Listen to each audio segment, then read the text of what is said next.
প্রিয় শিক্ষার্থীরা, এখন আমরা প্রশ্নবিচিত্রার দ্বিতীয় পর্যায়ক্রমিক মূল্যায়নের অন্তর্গত মডেল কোশ্চেন পেপার 6 এর 1 এবং 2 এর দাগের সমাধান করব। মডেল কোশ্চেন পেপার সমাধান সংক্রান্ত অন্যান্য ভিডিও লিঙ্ক এই ভিডিও ডেসক্রিপশন বক্সে দেওয়া আছে। 1 এর দাগ, সঠিক উত্তরটি নির্বাচন করো। প্রথম সমস্যা, এ বি ও সি এর মূলধনের অনুপাত 1/5:1/4:1/6। বার্ষিক মোট লাভ 700 টাকা হলে বি এর লভ্যাংশ হবে। আমরা জানি অংশীদারি কারবার সংক্রান্ত সমস্যার ক্ষেত্রে বিশেষ কোনো চুক্তি উল্লেখ না থাকলে মূলধনের অনুপাতেই লভ্যাংশ বণ্টিত হয়। অতএব এ বি ও সি এর লভ্যাংশের অনুপাত সমান এ বি ও সি এর মূলধনের অনুপাত সমান 1/5:1/4:1/6 সমান, আমরা অনুপাতের পদগুলিকে পূর্ণ সংখ্যার আকারে প্রকাশ করব। 5, 4, 6 এদের লসাগু 60, তাহলে অনুপাতের প্রতিটি পদকে আমরা 60 দিয়ে গুণ করে ফেলি। 12:15:10। মোট লাভ 700 টাকা, অতএব বি এর লভ্যাংশ সমান বি এর লভ্যাংশের আনুপাতিক ভাগহার 15/12 + 15 + 10। আনুপাতিক ভাগহারকে আমরা মোট লাভ দিয়ে গুণ করে ফেলি, সমান 15/37 × 700 টাকা সমান 15 সাথে 105, 10,500কে 37 দিয়ে ভাগ করে দেখতে হবে, সমান 283.29/37 টাকা।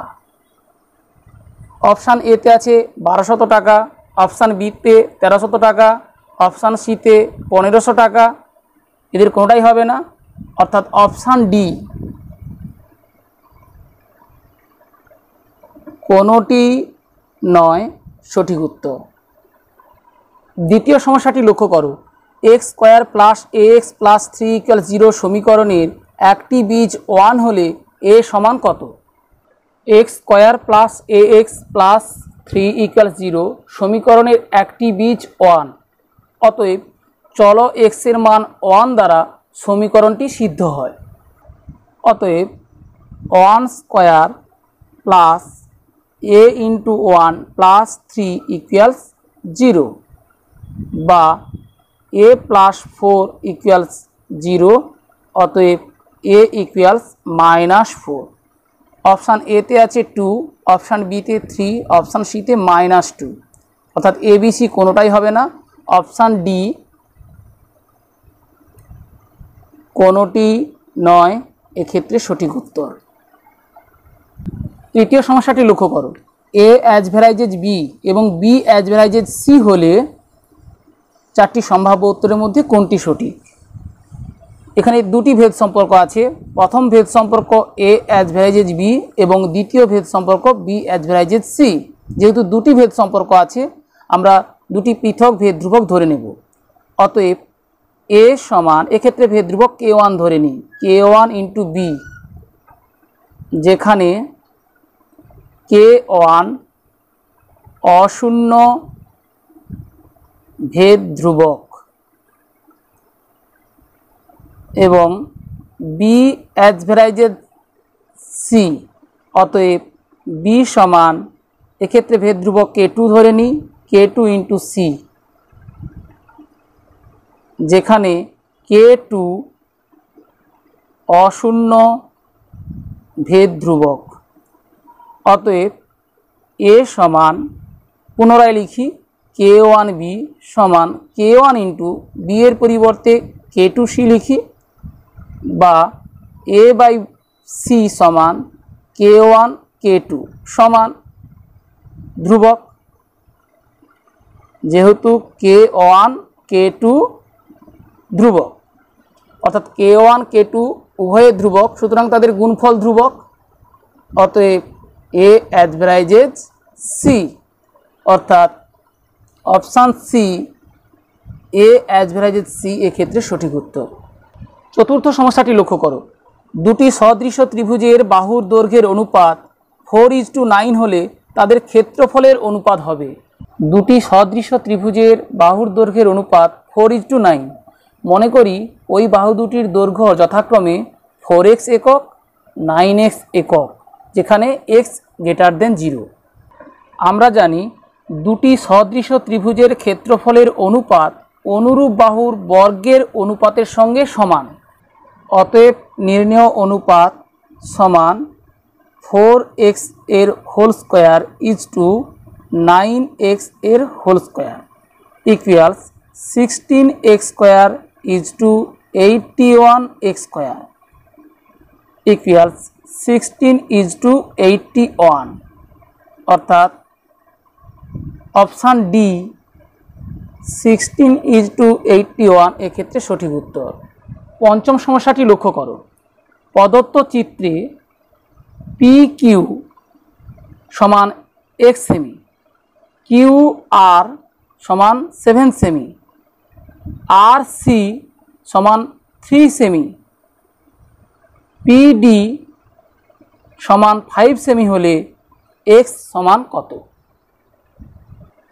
PQ সমান x সেমি প্রদত্ত সমান PA প্লাস QA সমান PA সমান PD।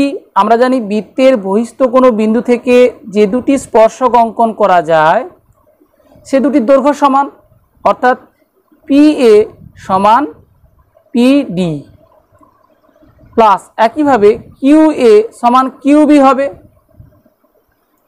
সমান PD plus QB QR minus BR, QR minus BR বা RB সমান PD plus QR minus RB সমান RC, কারণ এক্ষেত্রে বহিস্থ বিন্দু আর দুটি স্পর্শক RC এবং RB তাদের দৈর্ঘ্য সমান RC সমান PD সমান 5 সেমি প্রদত্ত প্লাস QR সমান 7 সেমি প্রদত্ত মাইনাস RC সমান 3 সেমি প্রদত্ত। তাহলে x সেমি আসলে 5 + 7 - 3 সেমি ইকুয়ালস 9 সেমি। অতএব x ইকুয়ালস 9, অর্থাৎ অপশান বি 9 এক্ষেত্রে সঠিক উত্তর। ষষ্ঠ সমস্যাটি লক্ষ্য করো, একটি লম্ববৃত্তাকার শঙ্কুর আয়তন ভি, উচ্চতা এবং ব্যাসার্ধ দ্বিগুণ করা হলে আয়তন হবে। মনে করি লম্ববৃত্তাকার শঙ্কুর ভূমির ব্যাসার্ধ r একক, উচ্চতা h একক। শর্তানুসারে আয়তন ভি সমান 1/3 পাই r² h ঘন একক।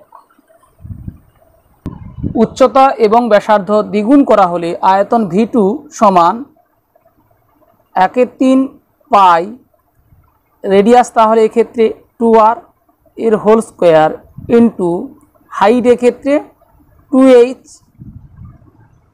ঘন একক সমান 1/3 pi into 4r² into 2h ঘন একক সমান 1/3 পাই r² h ইন্টু 8 ঘন একক সমান 8 ইন্টু ভি। অর্থাৎ আয়তন পূর্বের আয়তনের 8 গুণ হবে। অপশান ডি আয়তন 8v সঠিক উত্তর। একের দাগের শেষের সমস্যাটি লক্ষ্য করো, দুটি গোলকের আয়তনের অনুপাত 1:8 হলে তাদের বক্রতলের ক্ষেত্রফলের অনুপাত। মনে করি দুটি গোলকের ব্যাসার্ধ যথাক্রমে r একক, R একক। প্রশ্নানুযায়ী 4/3 পাই r³ = 4/3 পাই r³ সমান 1:8 বা r³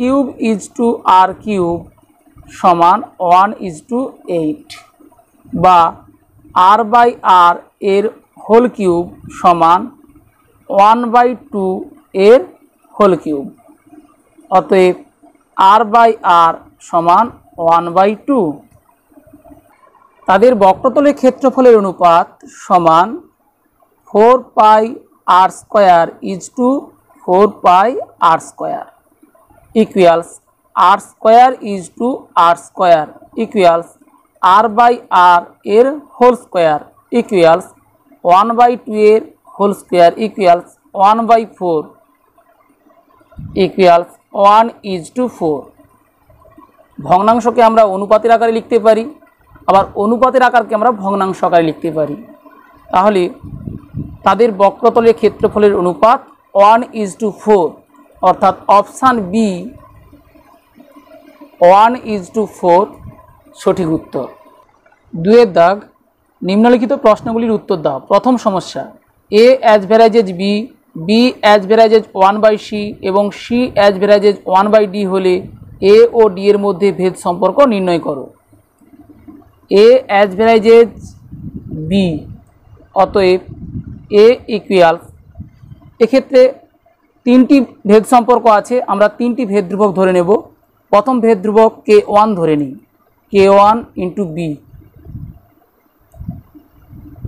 যেখানে k1 অশূন্য ভেদ ধ্রুবক। বি অ্যাজ ভ্যারাইজেজ 1/c, অতএব বি সমান k2 ইন্টু 1/c সমান k2/c,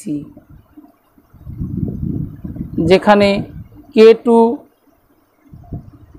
অশূন্য ভেদ ধ্রুবক এবং সি অ্যাজ ভ্যারাইজেজ ডি, অতএব সি সমান k3 ইন্টু ডি, যেখানে k3 অশূন্য ভেদ ধ্রুবক।